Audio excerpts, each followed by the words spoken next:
kayong lahat sa daigdig ng kababalaghan. Sabay-sabay nating tuklasin ang mundo ng kahiwagaan. Bakit nga ba hindi sinali sa Biblia ang librong to? Mga kaibigan, ito ay walang iba kundi ang The Book of Enoch na isa sa mga pinakasikat at pinakakontrobersyal na libro sa ating kasaysayan.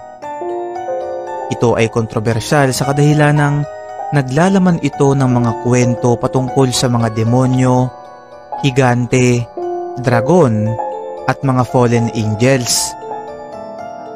Ang librong to ay punong-puno ng misteryo na ibang-iba sa mga pahinang nakapaloob sa Biblia o sa madaling salita, ito ay contradicting o salungat sa ibang mga aral dito. Ipinapaliwanag rin sa librong to kung bakit kinakailangang mangyari yung The Great Flood na kumitil sa libo-libong buhay sa iba't ibang panig ng mundo na ayon sa ilang interpretasyon ay taliwas di umano sa itinuturo ng Biblia, partikular na ng simbahang Katoliko. Ayon sa ilang historian, ang librong ito raw ay patungkol sa kabuuang karanasan ni Enoch kasama ng Diyos. Ngayon, ang tanong ay sino nga ba si Enoch? Si Enoch, mga kaibigan, ay ilang beses nabanggit sa Biblia, partikular na sa Book of Genesis at Hebrews. Doon ay sinabing si Enoch ay nabuhay sa loob ng 365 taon at lumakad kasama ng Panginoon. Mula dito ay napagtanto ng ilang mga Hudyo na si Enoch ay isang tunay na taong nanirahan dito sa ating mundo, na ayon pa nga sa Genesis chapter 5, si Enoch raw ay ang lolo sa tuhod ni Noah. Kabilang rin siya sa mga pinakamahalagang tao na nakalista sa Hebrews chapter 11, katulad na lamang nina Abraham. Ang mahiwagang tanong ay bakit hindi ito isinali sa Biblia? Ang Book of Enoch ay nahahati sa 5 bahagi. Una ay ang The Book of Watchers.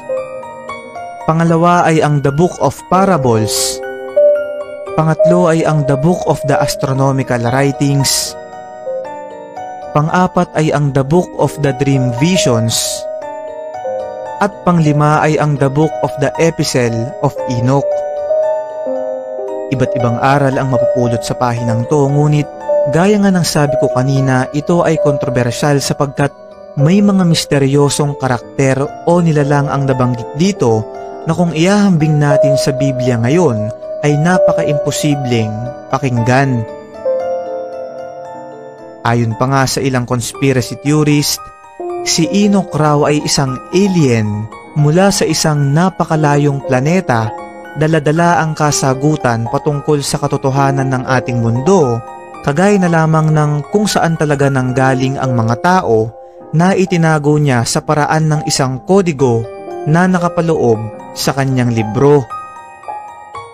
Ngayon, sa tanong na bakit hindi ito isinali sa Biblia kahit na siya ay kabilang sa mga pinakaimportanteng tao dito, ay dahil ang kabuuan ng manuscript nito ay nakasulat sa isang napakalumang alpabeto na kung tawagin ay Aramaic.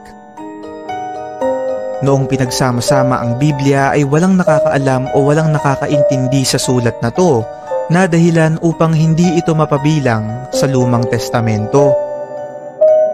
Hindi na rin ito pinilit ng ilang mga Hudyo sapagkat kulang-kulang ang mga pahina nito noong mga panahong yun, at hindi rin ito ikino-consider ng mga sinaunang Kristiyano na isang banal na kasulatan sa kadahilan ng masyado raw itong naglalaman ng madidilim na kwento.